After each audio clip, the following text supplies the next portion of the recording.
So, what are we going to be talking about today? Well, I thought we would talk about procrastination. It's something we all spend a lot of time doing, even though we don't really like doing it.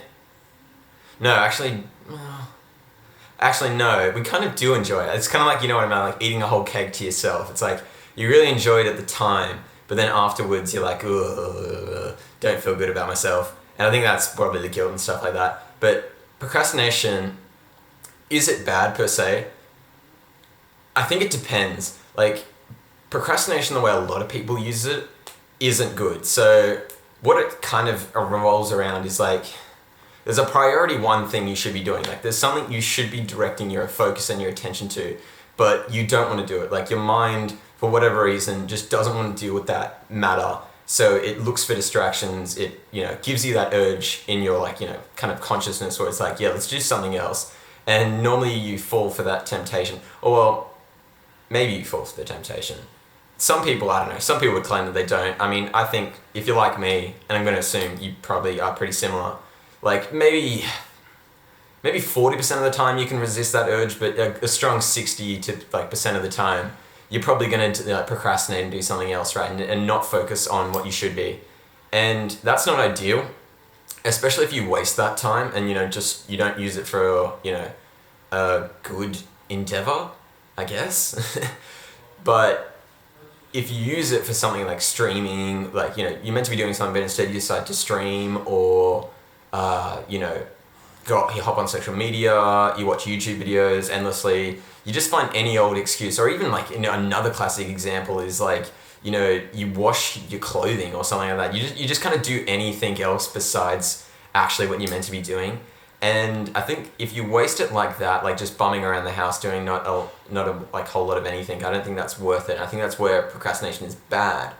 But I think where you can kind of redeem procrastination and put it in a place where it actually can work for you instead of just being something that takes away from you is if you dedicate your procrastination time. So when you get that urge and you know you're going to go through with procrastinating, I recommend instead of doing something that's just going to be a waste, what you should do is focus on something or concentrate and do something else that isn't that priority one task, but still also is of importance. So, a classic example is reading. So I know I've talked about it in a previous video, like the importance of reading. I think it was the first one, but a lot of people claim that they don't have the time. Another great example is exercise. These are things people claim that they don't have the time for. They always seem to find the time for YouTube videos and streaming TV shows and movies and, scrolling away on the internet and stuff like that. Always find time for that. But when it comes to reading or exercise, they just never have the time because they're so busy, right?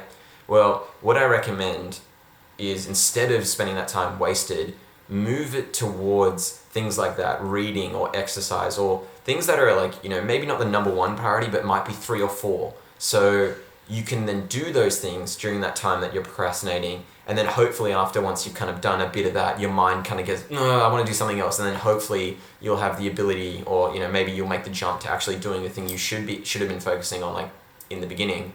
But you can still kind of feel not as bad about yourself. You know what I mean? Because you still worked on something that is going to help you in some capacity. And I know you could say washing your sheets or washing your clothes kind of helps you in some way. That takes 2 minutes, but so don't waste now, kind of scenario. But if you spend 30 or 40 minutes that you would have otherwise spent doing something, pointless, and instead you were reading or, you got in your exercise for that day, then, or maybe you meditated or something like that, or did one of the mindfulness exercises that I recommended. If you can do those instead, you'll feel a lot better about yourself and you'll get a lot more done because you'll realize that you have a lot more time than you think you do. And that's kind of a double-edged sword because I think everyone subconsciously knows that timelines and stuff like that are more like guidelines, and you can work around within them very easily. So you always do have more time than you think, but that then grows into a problem where you spend way too much procrastinating, and that can kind of be an issue for your performance, especially if you're not doing the right thing. But like I said, if you're doing it for something where it actually is going to be helping you in some regard, maybe in some other issue or, you know, something down the future, I think that's a good way to go about it. And the reality is, you know, so many things that we do are like kind of interconnected. So you'll be reading something and then that might prompt you or give you inspiration to, you know, look at that priority one issue in a new light or in a different angle, and then you'll have, you know, let's say you were stuck on it before, but now you've got that new angle, that new perspective, and you're like, yeah, you know what, here's how we can do something, or here's how I can work on that and progress that. So then it kind of like almost shoehorns you potentially into actually getting done what you needed to get done in the beginning. And because you're then more motivated and more like kind of onto it, you'll probably have a better, you know, go at it than if you had just tried to power through the procrastination. Maybe. Maybe on that last point.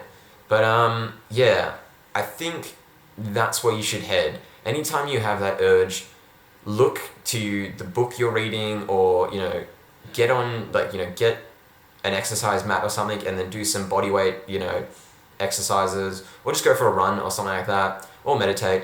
Just do some things you should be doing, but you tell yourself you don't have enough time. I think that's how you should employ procrastination in your life to something that can actually benefit you. Yeah.